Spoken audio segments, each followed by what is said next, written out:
বিপ্লব, police হত্যা, যারা police হত্যা সম্পর্কে কথা বলে তাদেরকে বলছি, পুলিশকে কারা হত্যা করেছে সেটা যদি আপনারা বিচার করতেই চান, তাহলে আপনার এর আগে এই জুলাই বিপ্লবের সময় পুলিশ হাসিনা যে তাদেরকে হত্যা করেছিল তাদেরকে পাই পাই করে বিচার করতে হবে।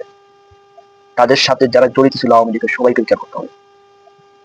এরপরে আপনারা পুলিশে আসবেন। আপনারা দেখেছেন এই পুলিশ বাহিনী সবসময় রাজনৈতিক দলের পাকা সাফ করেছে। যেই এসেছে তার গুলাম করেছে, তার হয়ে কাজ করেছে। বিএনপি ক্ষমতায় ছিল, এই বাবা সম্ভবত ওই সময় স্বরাষ্ট্রমন্ত্রী বিএনপি, ওনার হয়ে কাজ করেছেন।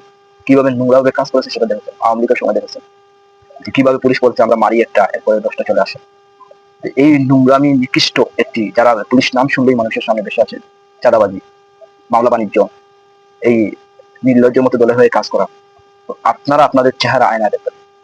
আপনাদেরকে কারা হত্যা করেছে সেটা হত্যা করার আগে এই হত্যার যে অস্ত্রগুলো, পুলিশের অস্ত্রগুলো, ওইগুলো লুটপাটকৃত অস্ত্রগুলো উদ্ধার করেন। আপনাদের হাতে তো পূর্ণাঙ্গ ক্ষমতা আছে, সেনাবাহিনী নিয়ে ওই অস্ত্রগুলো উদ্ধার করেন।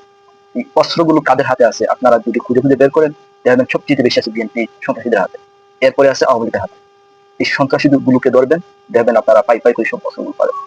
আর যারাই অস্ত্রগুলো নিয়েছে এরাই এই পুলিশ হত্যার সাথে জড়িত।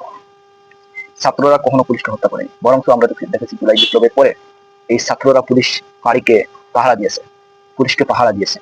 পুলিশ মাঠে আসার সাহস পায়নি, পুলিশকে মাঠে আসার জন্য সহযোগিতা করছে। যারা এই ছাত্রদের উপরে তীর ছোড়ার চেষ্টা করবে, এই পুলিশ বাহিনীর বিষয়ে কিছু নির্দিষ্ট লোক আছে যারা এই ছাত্রদেরকে ডাল হিসেবে ব্যবহার করবে, ছাত্রদের আন্দোলনকে, যারা আগামী যে আন্দোলনের মতো এই আন্দোলনকে যারা নস্বাত বা যাদের বিলুপ্তি করার চেষ্টা করবে, এর পরিণাম কিন্তু পার হবে। আমরা এখনো জীবিত আছি, কোনো বড় কিছু পাওয়ার আশা বাসনা নেই, কিন্তু অন্যায় কোনো কিছু মেনে নিতে পারবো না। অন্যায় হলে প্রতিবাদ করবো, অন্যায় হলে কথা বলবো। আপনারা ভাববেন না যে আপনারা বিভিন্ন কথা বলবেন, উল্টাপাল্টা কথা বলবেন, নোংরান কথা বলবেন, আমরা চুপ করবো। সেটা চুপ করছি শুধুমাত্র রমজান মাসে, কিন্তু দীর্ঘ সময় এই চুপ করবো না, এর প্রতিবাদ হবে। সুতরাং আপনারা কোন বিষয় নিয়ে অযথা বিতর্কে না গিয়ে এই পিলখানা হত্যা, হেফাজত হত্যা, এরপরে আপনারা দেখেছেন এই খুনি হাসিনা 17 বছরের শাসন আমলে বিএনপি লোকদেরকে যেভাবে হত্যা করেছে, তারপর অন্যান্য রাজনৈতিক দলদের যেভাবে হত্যা করা হয়েছে, কোন সবগুলো হত্যার আগে বিচার করতে হবে।